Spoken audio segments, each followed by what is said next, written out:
नमस्कार दोस्तों, भारत एक सोच देख रहे हैं आप दोस्तों। उत्तर प्रदेश में विधानसभा चुनाव 2027 में होना है, लेकिन उससे पहले समाजवादी पार्टी ने खुद को जमीन पर मजबूत करना शुरू कर दिया है। अखिलेश यादव लगातार अपनी पार्टी के नेताओं और कार्यकर्ताओं को निर्देश दे रहे हैं, ये बता रहे हैं कि आप लोग पार्टी को कैसे मजबूत करें, कैसे बूथ स्तर पर संगठन को मजबूत किया जाए। और इस बीच जो एक खबर निकलकर सामने आ रही है वो ये कि अखिलेश यादव ने 2024 में चुनाव हारे हुए नेताओं को विधानसभा चुनाव लड़ाने का मन बना लिया है। कौन कौन है वो नेता, क्या है उनके नाम, उन सबके नाम मैं आपको बताऊंगा। उन नामों की लिस्ट क्या है, कौन कौन सी वो सीटें होंगी, उसके बारे में चर्चा करेंगे। इसमें पहला नाम जो आता है वो है ललितेश पति त्रिपाठी का। ललितेश पति त्रिपाठी विधायक रह चुके हैं, कांग्रेस में रहे, कांग्रेस के बाद टीएमसी में चले गए। और टीएमसी के साथ जब अखिलेश यादव ने, क्योंकि इंडिया अलायंस था, गठबंधन था, तो एक सीट जो टीएमसी को उत्तर प्रदेश में लड़ने के लिए मिली वो थी भदोही की सीट। भदोही की सीट पर टीएमसी और समाजवादी पार्टी के गठबंधन से चुनाव लड़े ललितेश पति त्रिपाठी, लेकिन ललितेश पति त्रिपाठी को चुनाव में हार का सामना करना पड़ा। और अब यह कहा जा रहा है कि ललितेश पति त्रिपाठी को साफ तौर पर अखिलेश यादव ने कह दिया है कि उनको तैयारी करनी है और उनको विधानसभा का चुनाव लड़ना है। दोस्तों, ललितेश पति त्रिपाठी के बाबा कमलापति त्रिपाठी उत्तर प्रदेश के मुख्यमंत्री रहे। ये त्रिपाठी परिवार पूर्वांचल में खासा दबदबा रखता है और ललितेश पति त्रिपाठी आपको 2027 में विधानसभा चुनाव लड़ते नजर आ सकते हैं। इसके अलावा एक नाम है रमेश चंद बिंद का, मिर्जापुर। ये भी चुनाव हार गए थे, लेकिन इनको भी संकेत दे दिए गए हैं चुनाव लड़ना है, या तो ये या तो इनकी बेटी, उन दोनों में से किसी एक को विधानसभा चुनाव में टिकट मिलेगा।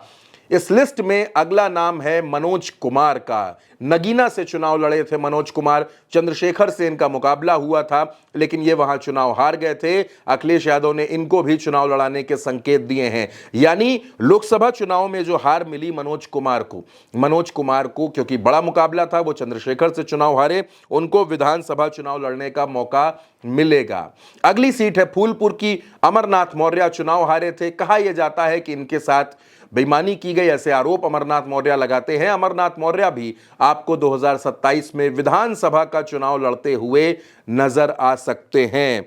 अगला नाम दोस्तों आप सभी जानते हैं, काजल निषाद। गोरखपुर में चुनाव लड़ी, चुनाव हार गई। समाजवादी पार्टी का बहुत फेमस चेहरा है, महिला चेहरा है, और काजल निषाद भी 2027 में आपको विधानसभा चुनाव लड़ते हुए नजर आ सकती हैं। काजल निषाद समाजवादी पार्टी में लगातार एक्टिव रहती हैं, सक्रिय रहती हैं। अगला नाम है राजा रामपाल का। राजा रामपाल अकबरपुर के सांसद रह चुके हैं। 2024 के चुनाव में जब वो सपा कांग्रेस गठबंधन से चुनाव लड़े तो उनको बीजेपी के देवेंद्र सिंह भोले से चुनाव हारना पड़ा।